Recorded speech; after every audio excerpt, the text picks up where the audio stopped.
Somewhere in Kanchipuram, beneath the water of a temple tank, there sleeps a wooden idol.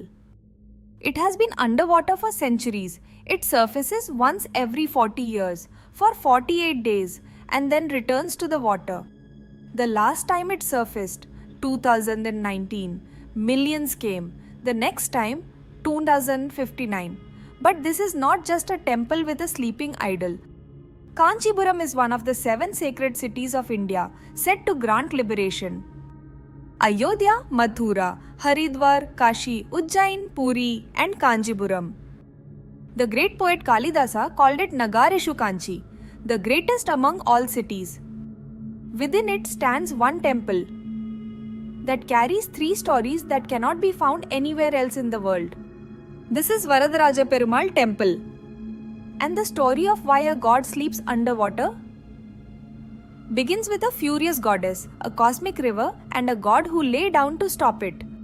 Welcome to Sthala Puranam, where we uncover the root stories of India's most sacred temples.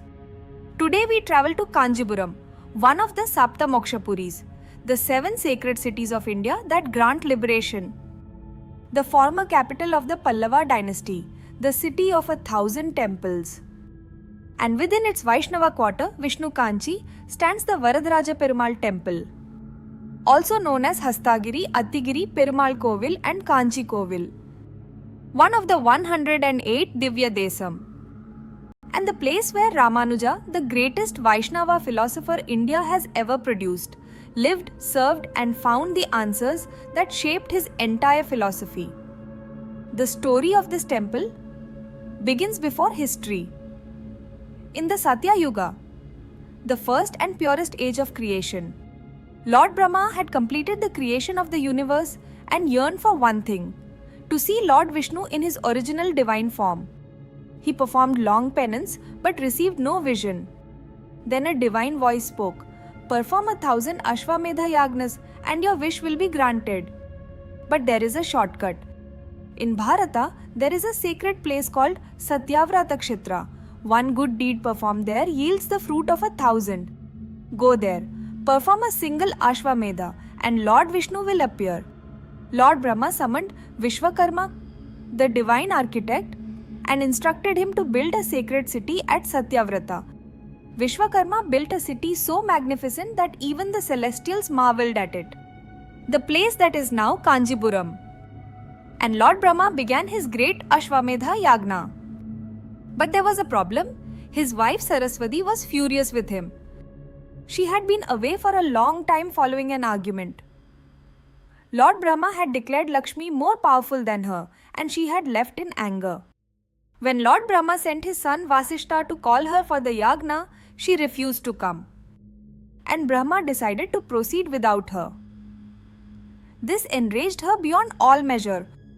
Goddess Saraswati took the form of a raging river, Vegavathi, and rushed toward the yajna site at extraordinary speed to destroy it. The waters came surging. The sacred fire was about to be extinguished. The devas panicked. The yajna was moments from destruction. Lord Brahma, with nowhere else to turn, called upon Narayana, and Narayana, without hesitation, lay down across the path of the raging river, on the divine serpent Adishesha, a living embankment, an act of divine protection so immediate and complete that the furious river struck the Lord's form, could not advance, and finally entered the earth and disappeared. The river known today as the Palar.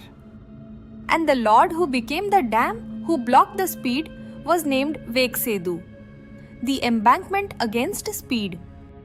With the river stopped, the yajna continued. And when the sacred fire was fully consumed, something emerged from the center of the flame. A Viman, a celestial chariot, blazing with the light of 1 billion suns. And from within it, Varadaraja, the giver of all boons, holding the Sudarshana Chakra and the Panchajanya conch, surrounded by Sridevi and Bhudevi. The most luminous form ever seen. Lord Brahma fell prostrate before him and asked for one boon: let all living beings, for all time, see you here in this form and attain liberation. Varadaraja, whose very name means the supreme granter of boons, said, "So be it," and took up permanent residence at Addigiri. Name for the Addi tree, the sacred fig that is the Sthala Vriksham of this temple. He stands here to this day, facing west, right hand raised in the Abhaya mudra, the gesture of absolute protection. But the story of this temple has a second heart, one that beats only once every 40 years.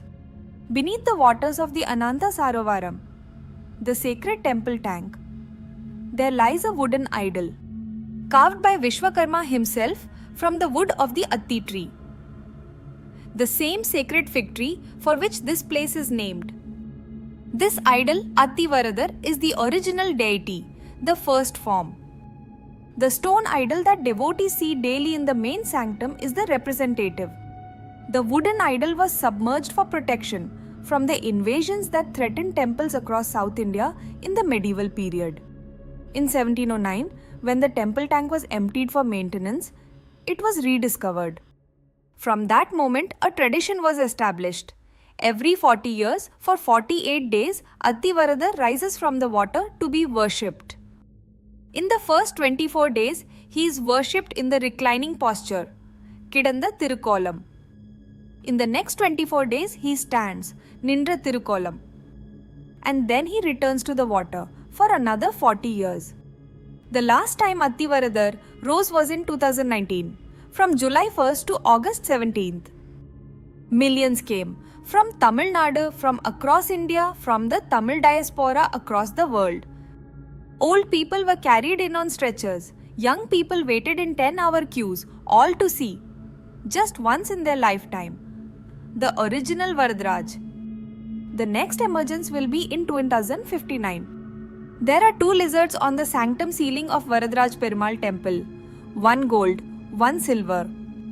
The disciples of the sage Gautama were cursed and took the form of lizards living within this temple. By the divine grace of Varadaraja, they were liberated from the curse. And Indra installed gold and silver lizard idols on the sanctum ceiling to commemorate their liberation. Every devotee who comes here touches these lizards after darshan of the Lord. And then there is Tirukachi Nambigal. Every day, he came to this temple to perform the Alavatta Kaingarya, waving a sacred fan to create a cooling breeze for the Lord. Day after day, year after year, and Lord Varadaraja spoke to him, every single day, in conversation. The Lord of the entire universe chose to speak with the servant who came only to fan him. It was through these conversations that the young Ramanuja received answers to 6 profound philosophical questions. He asked his question to Nambigal. Nambigal asked the Lord during his service the next day, and Varadaraja answered. Those 6 answers became the philosophical foundation of Vishishtadvaita, the philosophy that Ramanuja carried across India and that shapes Vaishnava theology to this day. Saint Ramanuja himself lived in this temple. Every day he performed the Tirumanjanam service, bringing water from a well called Sala Kinaru 6 kilometers away in the village of Sevilimedu. That water is still brought to this temple every single day for the morning ritual, more than 1,000 years later. The service that Ramanuja established has not missed a single day. The presiding deity is Lord Varadaraja Perumal, Lord Vishnu in his standing posture, 10 feet tall in granite, facing west, his right hand raised in the Abhaya mudra of absolute protection. His divine consort Perandevi Tayar, Goddess Lakshmi, has her own shrine in the 3rd precinct. By tradition, devotees visit Tayar first, approaching the mother before seeing the Lord. The temple covers 23 acres, 32 shrines, 19 Vimanams, 389 pillared halls.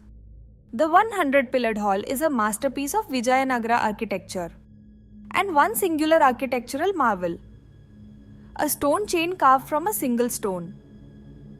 The chain is real, the stone is unbroken. One stone became a chain. The murals on the sanctum ceiling depict all 108 Divya Desam. The 7-tiered Raja Gopuram stands 130 feet tall. Krishna Devaraya of Vijayanagara gifted the temple chariot in 1517 CE. There are 350 inscriptions from the Chola, Pandya, Pallava, Hoysala and Vijayanagara dynasties.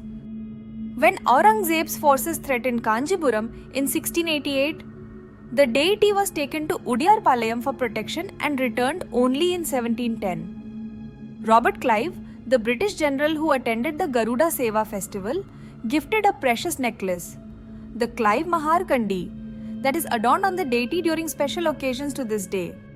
Varadaraja, the giver of boons. He appeared from a yajna whose purpose was to grant the deepest wish of the creator of the universe.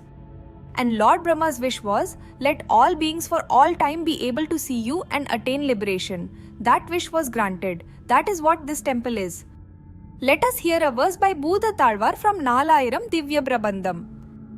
Attiyuran, Pullayurvan, Animaniyin, Tuttise Nagathin Mel Tuilvan, Mutti, Marayavan, Makadal Nanjundan, Tanakum Yarayavan, Engal Viran. Varadaraja Perumal Temple is located in Kanchipuram, 70 kilometers from Chennai on the Chennai-Bangalore highway.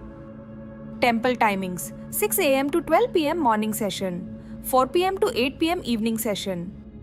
The Brahmotsavam in Vaigasi month, May to June, is the grandest festival, culminating in the spectacular Karoda Seva. Vaikunta Ekadasi, Panguni Uttiram and the Ati Varadara emergence every 40 years are the other major occasions.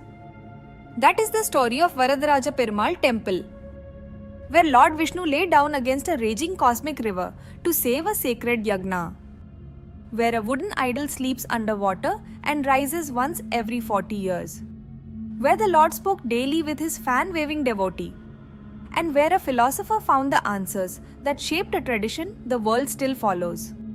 Which temple should we visit next? Subscribe to Sthala Puranam as we travel together to a new sacred place.